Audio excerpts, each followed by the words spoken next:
And we're back to learning HTML, and this time I'm going to show you the small tag. It's another easy tag. It's basically just a formatting tag. It's usually used for copyright or site comments that you want to have on your web page. Let me just copy this paragraph and I add the small tag to the second paragraph.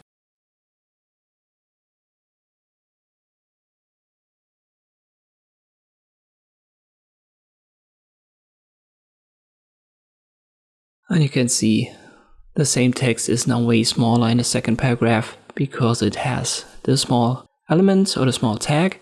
You can obviously just add it to a single word as well, for example here smaller. And it works the same way. There are no specific attributes for that, so that's already it about the small tag. I hope this video was helpful, thank you for watching and I'll see you next time.